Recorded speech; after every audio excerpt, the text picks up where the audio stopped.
I wanted to make sure while we had you here to go over a question that we got from the audience.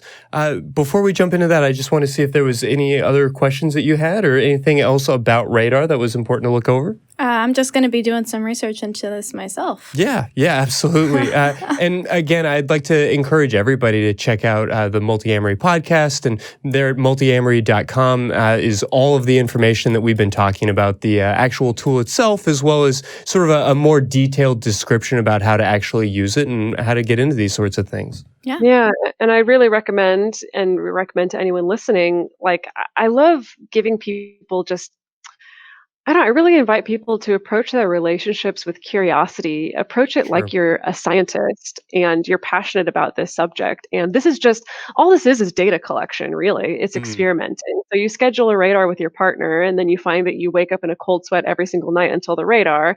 Then the radar itself goes okay. And then this part feels good, that part doesn't feel good. That again, like a really curious scientist, then you get to be like, okay, what can we change? How can we make it better? How can we tweak it to customize it for us, so that this doesn't happen next time, or it feels different next time. And I think, kind of putting on the lab coat a little bit. I mean, it's exciting, it's sexy for me. I guess for some people it's a little bit clinical, but I like that. Like this idea of curiosity and playing and seeing what we can do and what we can pull off. And not getting too married to like, oh, it has to be this structure, it has to be this way.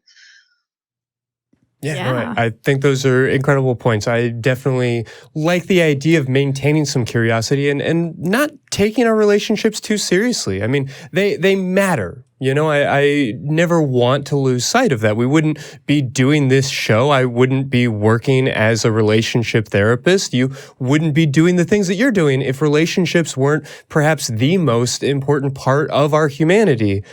At the same time, it's all very silly. Being in a relationship is kind of a ridiculous state of existence if we're, being not too nihilistic about it.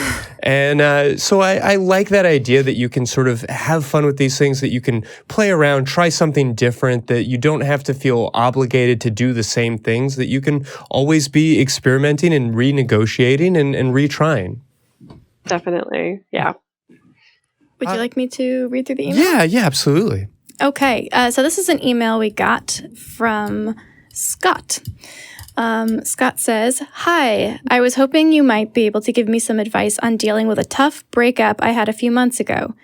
Basically, my wife and I had been dating a longtime friend who broke up with us because she is going through a difficult time in her life and needs to focus on taking care of herself and her family right now. We all still very much care about each other and want to be in a romantic relationship together, but it just isn't possible right now. However, I've been having trouble getting over it, and my sadness has been affecting my current relationship with my wife. I was kind of a secondary relationship to their primary one, and because of that, I didn't take part in any of the resolution they had when they talked together for the last time.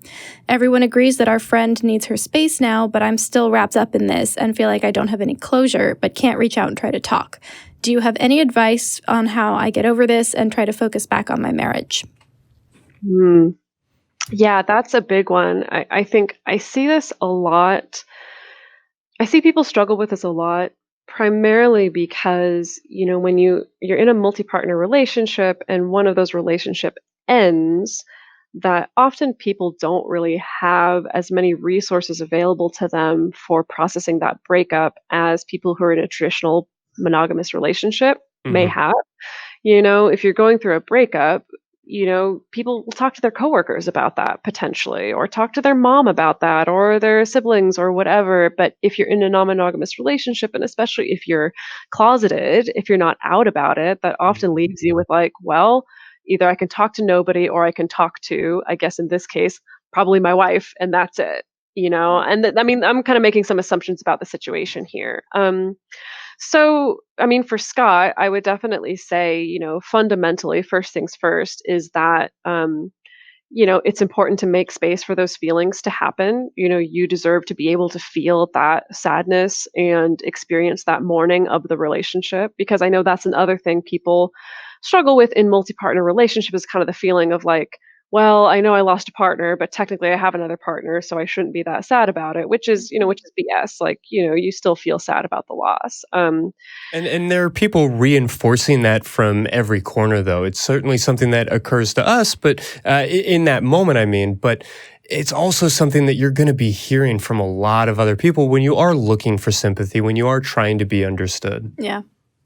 Yeah, definitely. That's the other thing is not only can there be a lack of outlets for talking about it, but then you can be getting kind of pushback and blowback and the opposite thing of Mhm. either people saying, well, you shouldn't be that sad because you have another partner to comfort you, or people saying, well, you shouldn't have done this in the first place. That's probably what caused the breakup. That's Sure. another really common Yeah. one.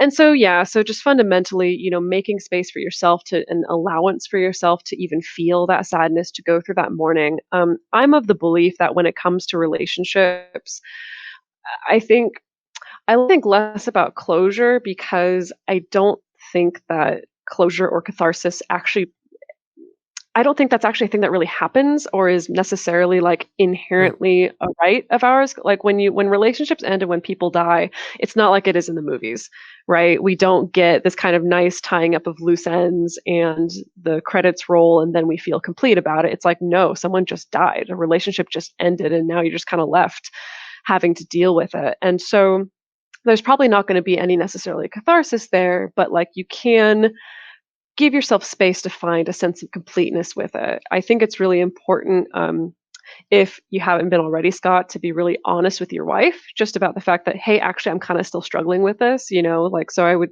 recommend not trying to just kind of tamp it down or swallow it, but just to be honest about the fact that, like, hey, I am struggling with this. And then I think, lastly, it is important to find someone or somewhere that isn't your wife to be able to talk about these things and process it, Mhm. whether it's a therapist or a friend or family member who is affirming and accepting of your relationship, or at least someone that is not going to give you blowback, or even if it's something as simple as finding like an online support group or non-monogamy discussion group or something like that, but some kind of outlet that's not just your wife Sure. for processing these feelings, because she is probably also having some feelings as well. Yeah. Mhm. Yeah, well, and then of course remembering that whether your relationship was monogamous or not, whether it falls under these certain conventions, to just be taking on those good old-fashioned pieces of advice about how to deal with a breakup. A little bit of ice cream and sad movies for as long as you need, but then also at a certain point, making sure that you are getting enough exercise, getting the right kinds of food to eat, getting enough sleep. I mean, really just taking care of ourselves and putting ourselves in a position physically and mentally to then emotionally move on and feel complete. Definitely. Definitely. What he said.